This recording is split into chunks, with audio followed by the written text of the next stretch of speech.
Hello and thanks for tuning in. Today on The Process, we have a pair responsible for each of the John Wick films to date, including Chapter 4, director and producer Chad Stahelski, and supervising sound editor Mark Stoeckinger.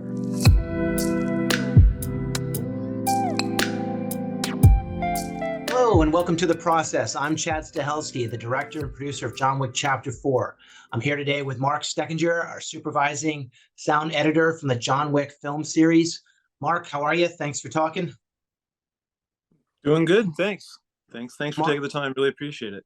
no worries. Mark was my chief sound editor, and let's just say the sound of John Wick since our first John Wick through Chapter 2, Chapter 3, Bellum, and now Chapter 4.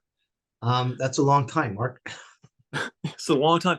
Actually, I had a question because if I remember correctly, in John Wick 1, you weren't on the final mix. You were off doing another job. Yeah, I came So, for right up until the very, very final one. But I was in South Africa when we finally wrapped that thing because we had run out of money several times in post. yeah, and I seem to and remember Dave that. and I were traveling around the world trying to make a little bit of coin to finish the movie. Yeah, no, that was awesome. We really never had an opportunity to ask some of the questions about what are some of the things on film sound before we even got involved in John Wick that made you want to pay attention to. The Yeah, no, whiteboard is famous, but there's other things that might have involved sound too. no. For a little background, that was my partner at the time, Dave Leach, and I. It was our first film that we directed from a first unit standpoint or main unit standpoint. We had been through filming process many, many times before on all our action design and our action directing stuff, but never all the way through post. So, it was going back to film school to a lot of the editing, the sound editing, the sound effects, of course, digital intermediate coloring, a lot of the visual effects processes. When we stepped into, I think it was Formosa the first time, Formosa Sound Group, where Mark had his stage work going on. And we had met Mark and actually through Michael Tinger, I think, set us up.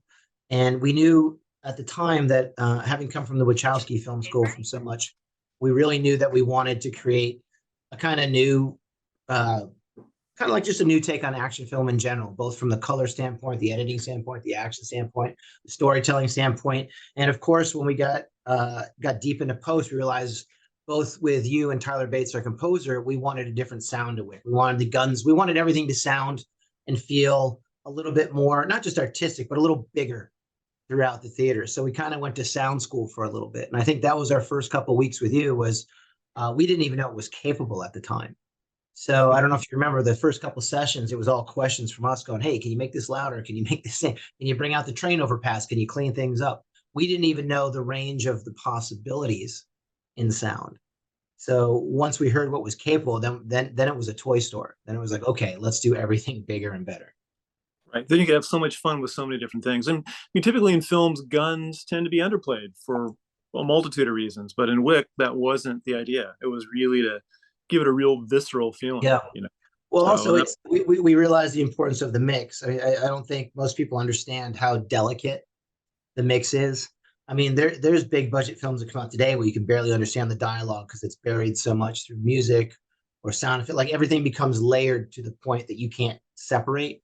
So I think it's very important. What I learned from you was to have, or the benefit of so many different layers of sound to make the movie feel bigger and stronger, but yet at the same time being able to differentiate between music, sound design, sound effects, atmospheric, dialogue, and how to really play with that. So that was a big thing that hopefully, as you watch all the Wicks, you see we got better. We listened to you more.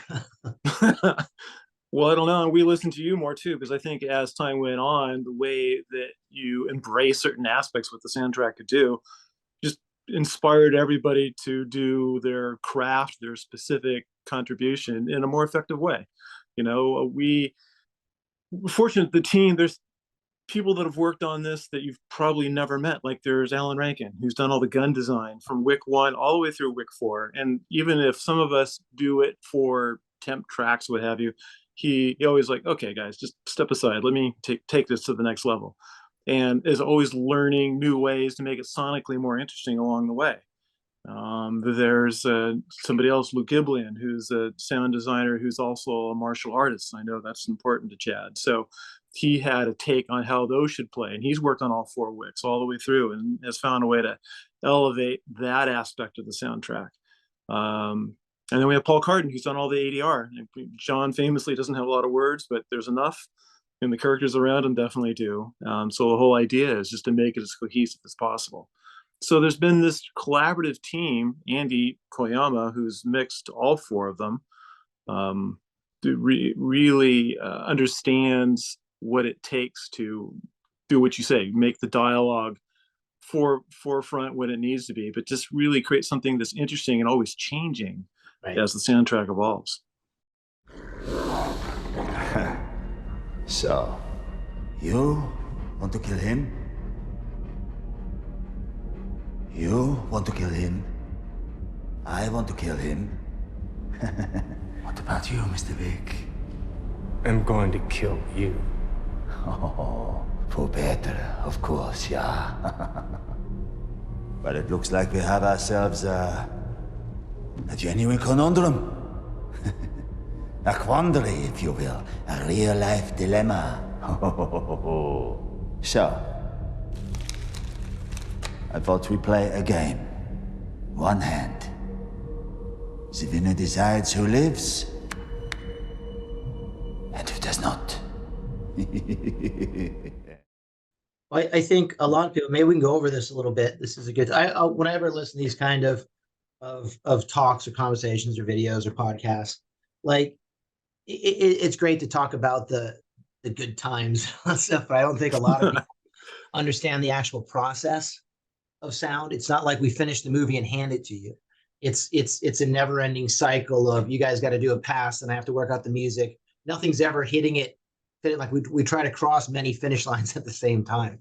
I mean, it's an interesting process about how to layer stuff in, and how sometimes you have to adhere to what the visuals are, but a lot of times you also can drive the visuals.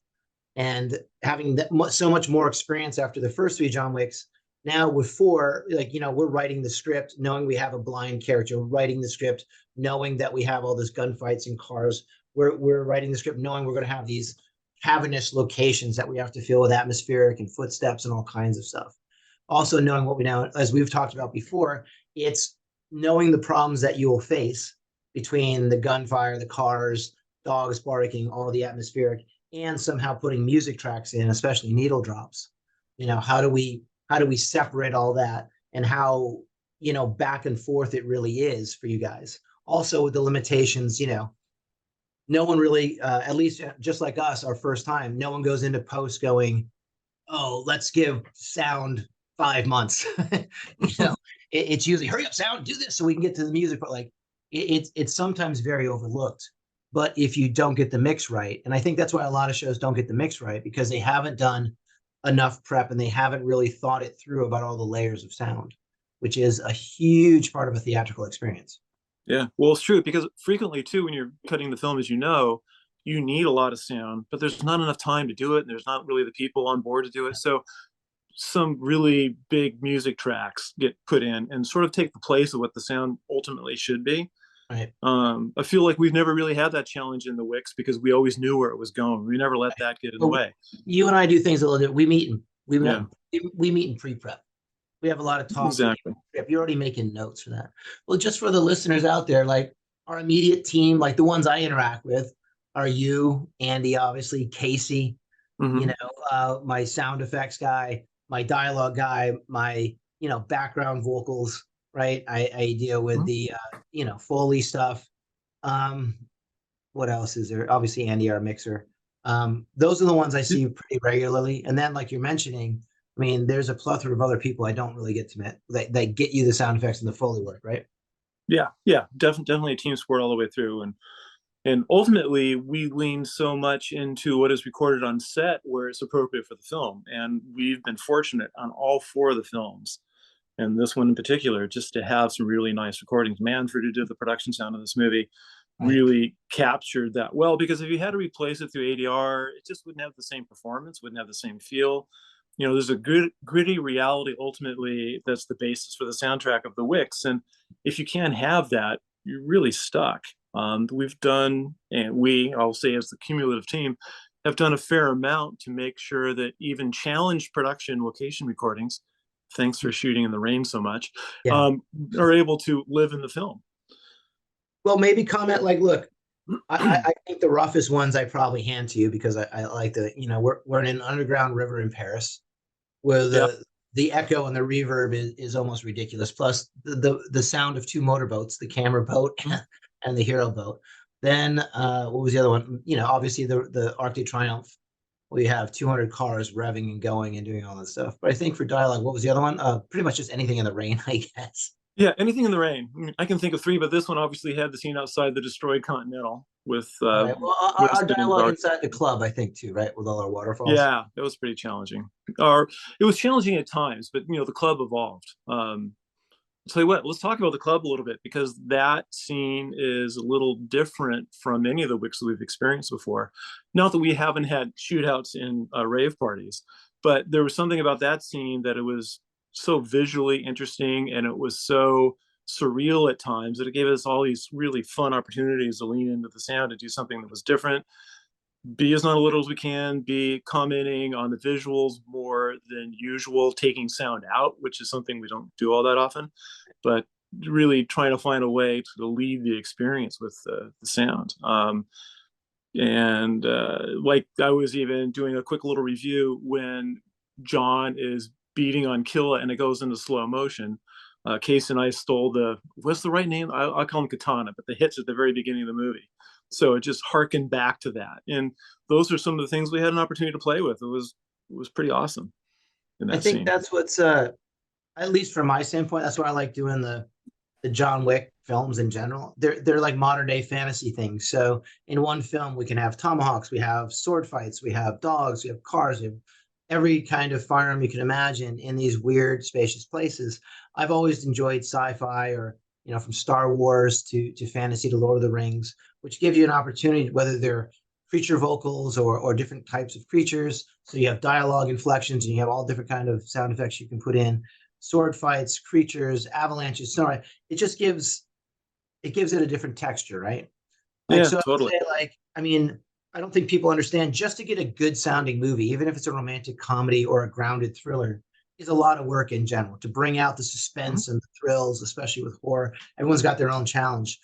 But at least for myself, and maybe you can comment on what it is for you with action films, I find that they have a plethora of challenges, right? It's both separation, enhancing the movie sounds, the actual dialogue and the actual real world was happening. But then I like what I call like the fantasy sounds, right? Sword fighting, creatures, all the stuff. Like, what is Dragon's Breath? What do shotguns sound like? So you get to do it. Hopefully you get a little creative, flex there, right? Get a lot of it. Well, I mean, ultimately it's, there's one thing. What does the sound really sound like? And the most important thing, what do you want it to sound like? Right. And so you make it the way you want it to sound like for the dramatic purposes of the film. And every film, particularly this one, is just loaded with those opportunities. And that's actually the fun, because it's a constant challenge, really, of what's going to be unique and different. Sound folks are always playing with different frequency ranges, so things either have an impact or they have some kind of duration to them that puts them in the scene a little bit more. That can come from like reverb and spaces and what have you. But ultimately, it's detail. I mean, we know that there's so much detail visually that happens with a lot of other departments, but there's a lot of that happens sonically too, and it helps bring out that visual details, this ultimate symbiotic relationship at times that you want to lean into and just make the most of.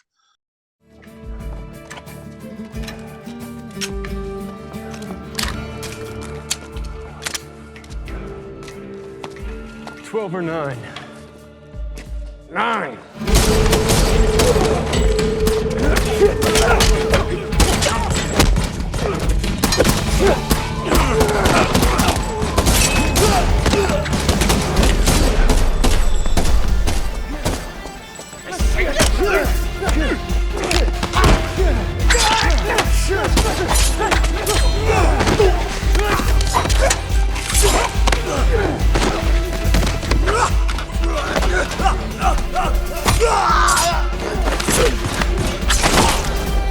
Success. Thanks.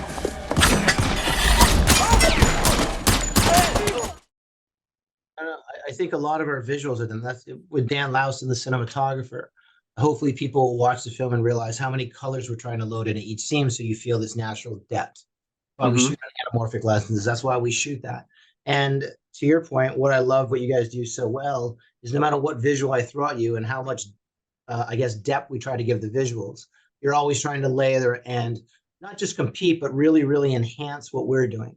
So if that's a real term, I would say depth of sound, layers of sound, something to make us feel like we're in a very, very sound-driven or saturated world, with the sound design. So when you watch, you're subconsciously hearing the echoes, the footsteps, the reverb, you're filling space for me. And I think that's something I hadn't really realized till I really started directing, was how much sound can affect. Not even just in action, because it's always a test for us. After you guys do your pass, we'll go into editorial, we'll actually turn down the volume. And after we listen to the first pass, you guys will turn down the volume and watch it again. And no matter how cool we think our action is, we'll watch and go, okay, that's kind of rough. We better put the sound back in. Yeah, once you have the sound design, you really hear the pace and the rhythm of the gunshots and the punches and the kicks. It adds a whole another level that kind of pumps you up. And you have the ability to crescendo, with the sound for every scene. Right. Exactly. No, we were able to do that a lot. I mean, we have discussions where we're going to play sound, where we're not going to play sound, where it's going to compete and not compete. One of the best things is that editorially, and Nathan Orloff on this film just kind of created a pace and a rhythm that allowed sound to play really well without ever being too consistent, if that makes sense. Yeah. No, you and I know. Rhythm feel. I appreciate that a lot. Look, whenever I try to conceptualize the films, like people have heard me say many times, I choreograph from a very musical background, meaning I like musicals. I like the dance rhythm, the human on camera. People like Fred Astaire or Gene Kelly, they're starting the beat. They're starting the rhythm just with their natural dance motions. We do that with Keanu and the martial arts stuff. So I think, remember, that's one of the first conversations we had is we're going to do these longer takes. And if you listen to the gunshots that we had marked, we're trying to create a rhythm with the gunshots, so it's not just action. You guys did a great job of putting that in, so there is sustain on the right beat. We try to create a rhythm with that. Now, if you lay in all the other great stuff that's going on, it's like, listening to a good orchestration.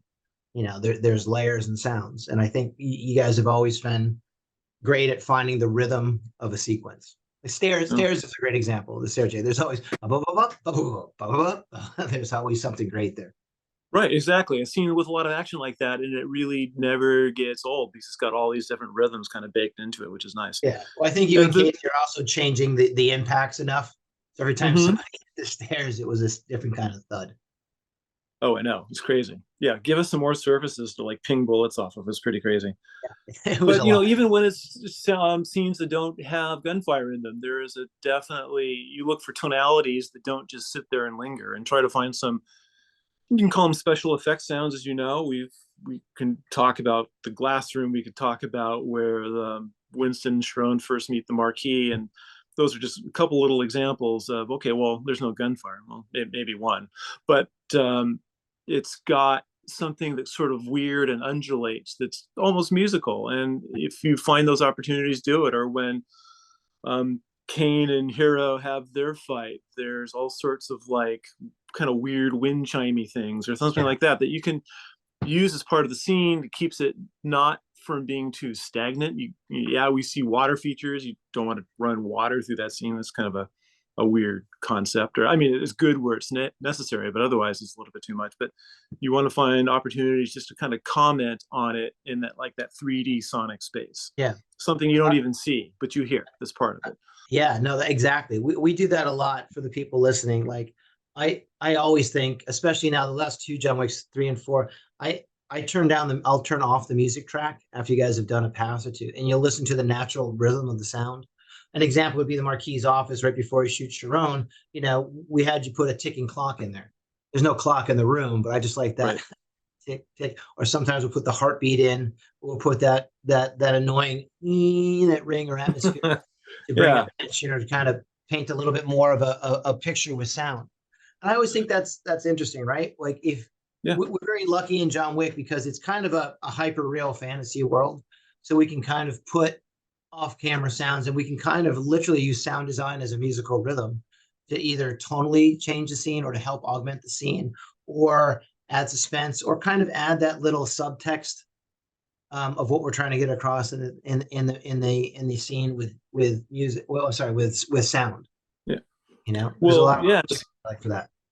no, and it's great too because Andy and Casey do such a great job in mixing the film that it gives you the ability to play all that, to hear all that, to experience all that, and really make it part of what drives the film, drives the soundtrack. And there's also those homages to what the underscore of John Wick is all about. The simple one is the very end, the duel. It's a duel. The whole film has a Western vibe to it. It's a duel. It's high noon. It might not be in the middle of a dusty street in Arizona, but the whole idea, play it that way. Yeah, Make the guns black powder like something from 1870, and put in hawks and weird kind of winds and things like that. So that's what I mean. For the audience out there, you'll hear some spurs jangling, you'll hear some leaves rustling, you'll hear some wind, you'll hear a couple of caws with the birds in the background. You guys did a pretty good Western job on that. I think that was the note. Make it Leone. Make it a duel. Make it Leone, yeah. Or like the rooftop of the Osaka Continental. It's like there's like these moany, distant motorcycles that I remember one time it was like, well, is that in the music? Where's that in the sound? We need more of that, but where do we find it to make more of it? And it was just something that was made the scene a little bit off-putting because you sort of knew where the story was going to go a little bit at that point. And you can have fun with the sound. Look, to anybody out there that's working in the sound department or making their own film or directing, do a little bit. I would suggest doing a deep dive into your sound team. Like get together like a get together mark and really see what they can do and play with it. So many times I've seen sound rushed in post where it's about getting it done or cleaning something up or fixing things. Mm-hmm. It's such a fascinating world, and it's that one time where you have a pretty good control over what you're hearing, right? You have time, you have these great mixers, you have the technical capabilities of really enhancing your movie in a very pure sense with sound. And I think that's what's always fascinated me about doing sound, Well, doubling back on that a little bit, what are any sound moments in films prior to our time on John Wick that I don't know? It's always I come from the martial art Western background, so whether you're in a wuxia film from Zhang Yimou or Wong Kar-wai or Yuen Wu-ping, and you're doing like Hero or House of Flying Daggers or Crouching Tiger, the Chinese and the Japanese film communities from like Kurosawa's films to Zatoichi to Harakiri to any of the great samurai films, they're building that emotional content, whether it's the water fountain or the dripping or the pool or the waterfall, or the wind or the chimes, or just the string ting of the katara, anything like that. That helps set up the pose to what they're doing. It's a setup for the scene. It's what you're supposed to be feeling and what the characters are feeling. I've always been fascinated by sound design in those two genres, samurai and Western. Like, the old gunfight is very similar to a samurai duel.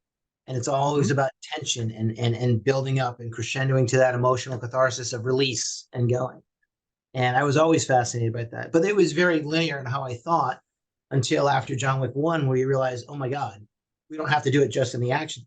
We can do sound design can enhance everything.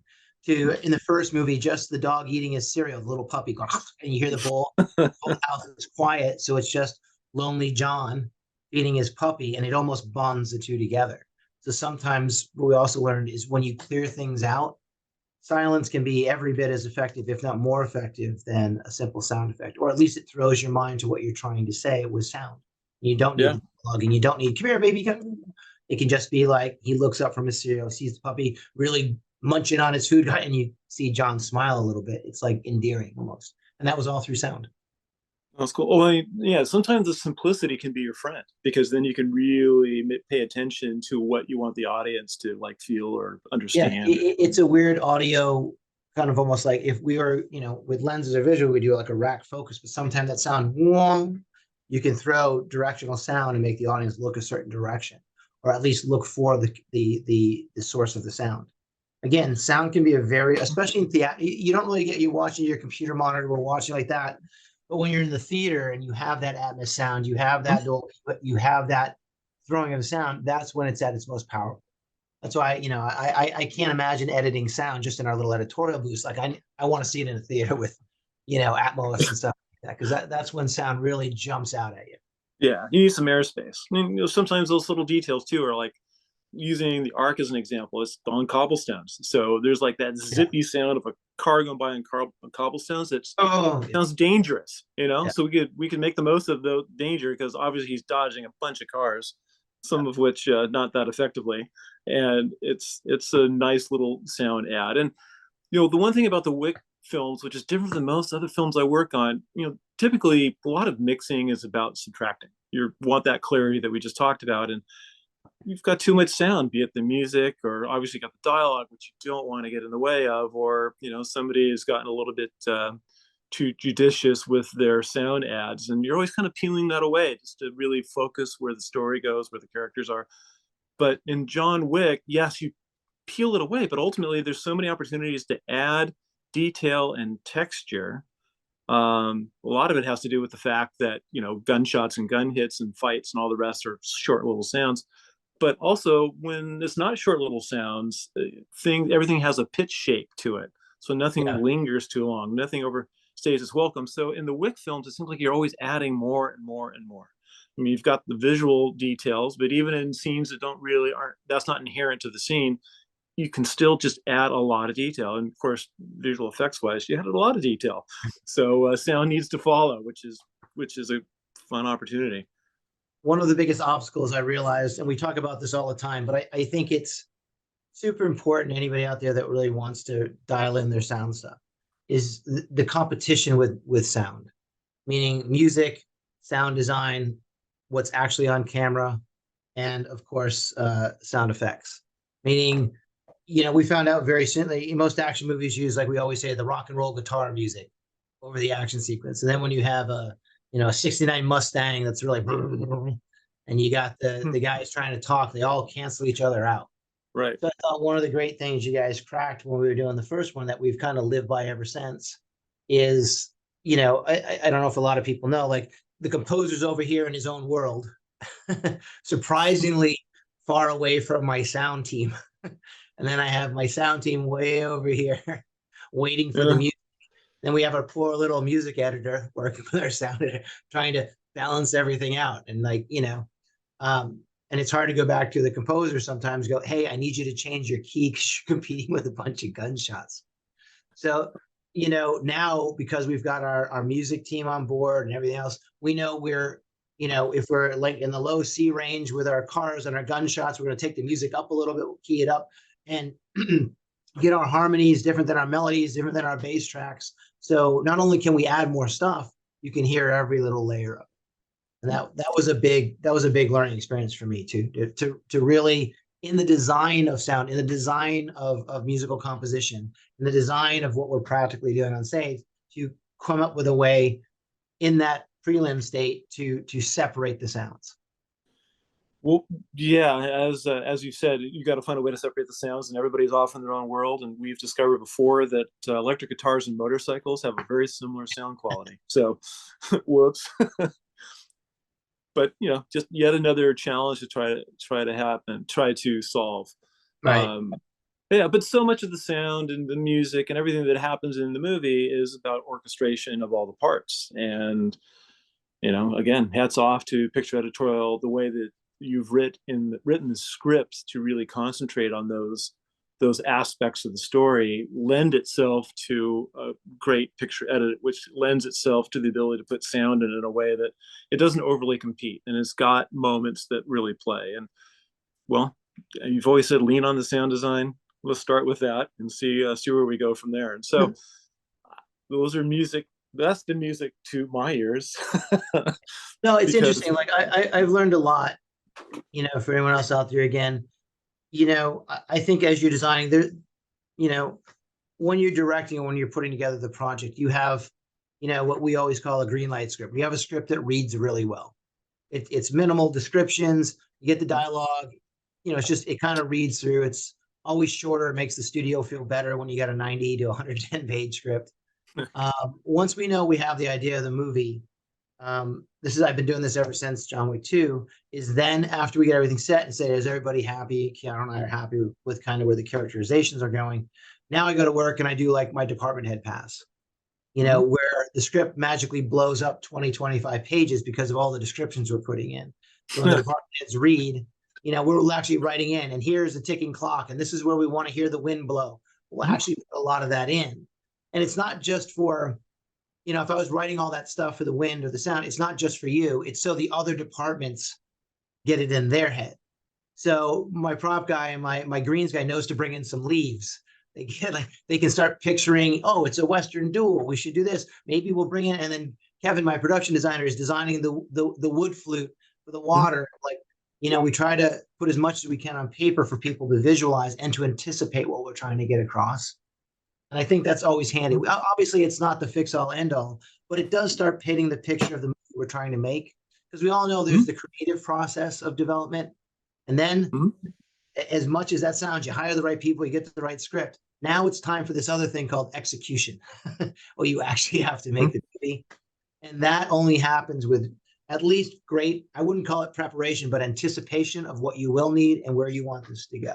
And the sooner you get people on the same page with you, both in the actual production of filming and in post, again, that's why I like bringing Mark and his team in very early on with the composers before we even roll camera. So we start anticipating what the movie wants to be. Samurai movie meets duel meets, you know, 70s action movie with the cars and stuff. So Mark's already going out there, compiling the sounds, experimenting with guns. So by the time he actually shows me something, like he's got this literal catalog of gunshots, of bodies hitting, of, you know, if you get hit in the ribs at this side, if you fall down the stairs this way. It's always amazing to me, the amount of prep that actually goes into sound. Well, you know what we're actually to do with all that kind of prep is really come up and make a lot of sounds that are unique to a particular one of the chapters of the film, and have them with the picture editors. So as they cut the movie, they are starting to put in the sounds that we were already putting in. We were ripping off your sound effects for number 3 to temp out number 4, and it's already making the movie better than what. So you're already kind of we're kind of leading you into where we want the film to go, and that's been incredibly. I mean, it's a big benefit that I have that a lot of people won't have. Is I had 3 movies that I already liked that we had done to rip off from to start, you know, prepping number 4. So that was kind of an unfair advantage, but it really helped, I thought. Yeah, but it's nice to come up with those ideas throughout. So it's this cohesive process, and it's not too sequential. It's simultaneous, and that's always really, really beneficial. And we've really benefited from that throughout the film. But here's an opportunity to ask. So basically, at the last duel, Western, they're walking on Western Street, let's say, that happens to be gravel. There's no gravel in the front of Soccer Tour. How did that idea come? Because that's perfect and allows. Because it's very, very simple. I've walked on enough gravel in my time so that you actually hear your footsteps. That was done solely for sound design because they have a blind person. Donnie Yen's playing a blind swordsman, so I wanted him to be able to count. That's why you see those strips. Yes. So in counts of 10 paces, we put those strips every 10 paces. So we figure if Donnie could hear the crunch, crunch, crunch, he could count, but I wanted the audience to actually count his steps. So whether it was in a super wide, where it would have been weird to hear just heels hitting, we decided to put on gravel. So no matter what lens we were on, you'd have that sound effect of crunch, crunch. So you could actually count his 10 steps, his 20 steps, his 30 steps. Such an important sound for that scene. And under normal circumstances, that wouldn't have been there. That was done solely. I was like, oh, fuck, we got this guy and he's got to count steps. Quick, gravel. Gravel, I know. Kevin, well, I know you've always been good about how many gunshots. Like, you know, that it's only got 16 rounds. So that's all they get before they have to reload. We literally have our guys, both our prop, our armor, and our stun team are constantly counting rounds. Right. You know, depends. Like some of the Glocks carry 16 to 17 rounds. Some carry 21. So we just, you know, we had a little leeway in there depending on what the bad guy's gun was at the end that we could count rounds. But also it's how you throw it, right? If he's pointing one way, you throw the sound away from the audience. Other times you throw it directly in the audience. But it's always hearing it. I think you guys did a great job on the staircase with, you know, we're hitting railings, we're hitting building, like just all the ricochets and the hit. Like we talked in the nunchuck fight before we got to the nunchucks, all we stole a lot of that from old westerns with the ricochets off the old big boulders and stuff. And I thought that each kind of gunfight that we had in the movie, you guys put either a different ricochet or a different impact sound and different tonally. So by the time we got to the stairs, each sound sounded a little different. I think that's very important. We have so much action in it. So. Well, and also taking that cue from the Western, that a lot of the reverb is not something you might hear in the street. It's Yeah, actually canyon that you might hear in Monument Valley with John Ford, right, just exactly. to play into that. And those are all the little nerdy things that we dive into, but fortunately they make a nice track at the end of the day, and They make a they don't nice bump people movie. too much, you know? No, I think we've always taught, we'll joke behind the scenes that we're doing, like, Bugs Bunny, John Wick style. You know what I mean? But I think the goal on John Wick is always to try to ground the emotionality of the film and try to anchor it a little bit in reality, but still have that little bit of fun. And, for anybody out there that goes back and watch the movie, I think you can tell we're having a little bit of fun in post, like between the colors, all the graffiti, and definitely the sound, where we get our little, a little Buster Keaton moments in with the sound design. Yeah, totally. We have so much fun, and that's actually, it opens up the ideas to really try different things. That's Well, if it. we went that extreme in that scene, let's try something really extreme here too. Why not? Yeah, But the let's not challenge let to up. be different. So, Yeah, I'm with you. I think one thing we try to get with all the departments is that, look, we're trying to keep the emotional theme, or the throughness of what we're trying to get across, the anchor of what we're trying to do, which is usually Keanu's performance, and then have a little fun. Like, every scene should have that little sense of, hey, we're making entertainment. We're trying to have fun making something fun. And I think we all have a love, and we all love to geek out. Like, when we're in the digital intermediate, when we're with Joe Bodanovitz with coloring, like, we love to go into that realm of coloring. When we were Dan on set, we love to go into that lighting thing. When we're on the stunt guys, we try to put in those little tidbits of nerdiness that we all appreciate from our favorite films. So to do the same thing in sound and pull up the car from Bullet, or hitting trash cans like they do in French Connection, to the sound design from Zatoichi or Seven Samurai, to go, like the Kill Bill water clicker. Like, there's so many things that we've gotten to pull from that I really, really enjoy. It's just another level of that nerd deep dive into things we love. yeah, no, that's for sure. Also, because like the real things don't always sound like you want them to sound like in a movie. You mentioned Kill Bill. Did a whole recording session of I was working on Last Samurai. It was like, let's record a bunch of swords, because I had a friend who was doing Kill Bill. We'll get this whole thing together. We got a samurai sword expert. Came out and had this like water soaked mat that he stood straight up and he hit it. First of all, it sounded like a baseball bat. Second of all, it looked like nothing happens. We're all watching through the glass, and slowly it slid, the top of it slid off. Like, well, that was a really cool visual, but that's nothing like it's going to sound like in a movie. Right. So let's do something different here. And as we know, real swords don't sound like they do in the movie. Yeah. Fortunately, I haven't really experienced that firsthand, but but Well, nonetheless, that's or the the fun. dragon's breath. The dragon's breath in this was like, you're excited to show me what this new idea was, and so I looked it up on YouTube. I'm like, doesn't even sound like a good shotgun, let alone something that's really No, cool. it sounds a little hollowy, right? Yeah, it sounds I think. like okay, well, no differentiation at all from what a real shotgun would be. So Well, that's interesting. I think what we're trying to do, again, for all our future sound editors and design people out there, like, right. timing it takes. I think if you're on Pro Tools and you really look at the timeline about those fractions, that once you put the shotgun actual boom, a little bit of the cacophonous echo and the impact of the stunt guy, they're almost right on top of each other, if not slightly overlapping, right? Because of the hair and frame. Mm-hmm. So if you go back and watch all the Dragon Breaths or any of the gunfights on John Wick, you can imagine what the Pro Tools timelines start looking like when It looks crazy. quadruple tapping. When you sing, you have to have impact and the actual firing of the weapon and impact literally quadrupled almost on every guy, to try and so you can hear both. So it's a swat. You get that impact as well. And I think that's what gives it a lot of heart, is how detailed you guys get with that.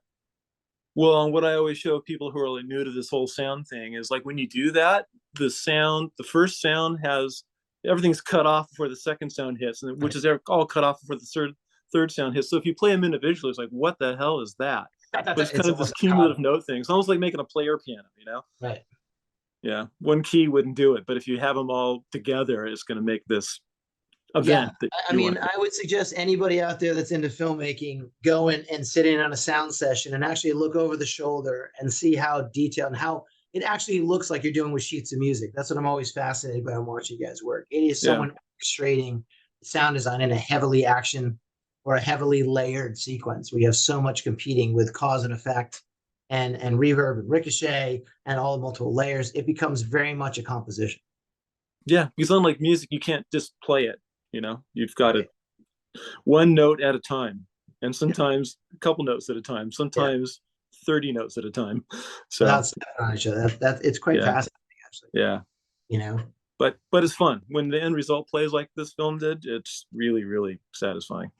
I think that's that was always a challenge on John Wick 4 was, okay, we know we're doing at least 2.5-hour movie, 2 hours and 38 minutes to be exact.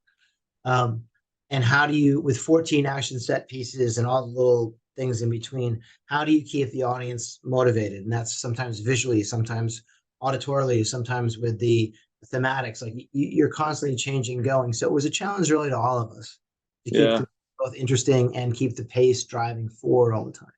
And you realize the synergy that every department has to have on that. So again, it's a lot of a little. It's everybody doing a little bit different, a little bit better, a little bit more energy here, a little bit more sounds here, and actually working to really come together to create something that in post has an effect that individually we never could really see. Yeah. Well, I mean, you're always pushing us to make it more interesting and make it better. Thanks for that. Yeah, that's just me bitching and moaning and showing you guys to fix my movie. I got to say, it's much appreciated because there's no other way to do it. And that's where I think it's experimentation. It's having the freedom to try. It's wanting to take big swings and fail miserably and coming up with something that not only supports the film, but enhances it. And after 4 of them, it's been a very welcome challenge. Keep kind of reinventing ourselves and doing better and better and better. And that only comes through learning and experimenting more and more and more, failing and learning from the failures to come up with something that's even better. Right. So thank you for all your time. Yeah. Thank you for all my failures. No, I'm trying to think of a line from the film that kind of sums that up. And it's like, what is it? Second chances or the refuge of men who fail. Exactly. Yes. So how about we go with how you do anything is how you do everything. That is my favorite line. I actually think they should almost take John Wick as like a parenting example. How to parent based on John Wick. I don't know if John Wick would be a great director. Maybe he'd have the leadership qualities. Yeah. I'd hate to mess up for him. He might be a challenge parent, but there's a lot of life hacks that I think are extremely important and good to live by. And they're good for us to creatively live by too. In a way, we quote it all the time. We embrace the mantra of those all the time ourselves. So it's really good. I think you'd be proud of you guys for the world building. I mean, I'm so proud of all my departments for really adding something. I mean, it's very, very hard just to come up with stuff. As Bob he would say, 50% of directing is coming up with the crazy ideas, and the other 50% of directing is finding people crazier than you to execute those ideas. Yeah. So in that realm, I have some great department heads. Of course, my sound department as well. Yeah. Well, thanks for that. I'll continually pass that on as we do all the time because it's been great. There you go. Like, one last thing I would say about John Wick is just because there's been 4 of them, and yes, we work in post-production, but there's been enough gatherings. Could be a premiere. It could be, I don't know, stopping by the cutting room. You get to meet so many people in other departments. Yeah. And you really get to understand where they're coming from. And you have this sort of family camaraderie, which is pretty unique. It hasn't happened in any other film franchise I've worked on. So really appreciate that, and it shows. And everybody's definitely rowing in the same direction.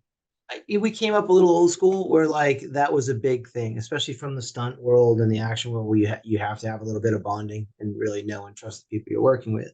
And we've constantly found time after time again, the more everybody's on the same page, the more likely you're going to get good stuff on that page.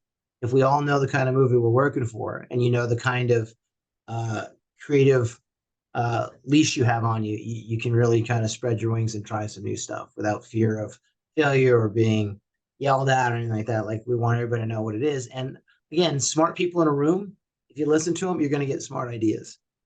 So whether it's from each other or whether you're talking to the cinematographer or the production designer, everybody's kind of building on each other's thoughts. And that's always a fun atmosphere to be in. I can't imagine how you do it or any director does it, because everybody seems to be wanting to make their own film, and you've got to be the clearinghouse for all this input. It's like, yes, no, maybe, try later. That's And where not you get have to be. overwhelmed by all that input. No, sometimes that's where you got to be the little bit of the jerk. Yeah, Like, for great sure. idea, not doing it. Yeah. That's the director's bane, but it's Yeah, I cool. don't have time to ponder that and deliberate it with you. I just got to move on. So Yeah, I just look at you and shake my head, go, that's a good idea, Mark. But yeah. Yeah, I'll get back to you on that. Well, I mean, that is the advantage of doing 4 of these and making them better all the time and really understanding, is that we definitely have a working vernacular that works pretty well. Well, I think when anybody has common interest, that's like all our first meetings and all the meetings with even our new department heads that we pick up along the way are, what do you love? First question, any interviews. What do you love? What movies do you watch? And we just go down the rabbit hole and get a sense of each other's flavor. If you get a sense of taste and flavor and what you're really into, and like, that's all I need to connect. That you love and you have passion for the job and for the same things that are kind of my influences. If you love that stuff, we're gonna get along fine. Yeah, exactly. Yeah, we sure have a lot of fun. So Same. it's good.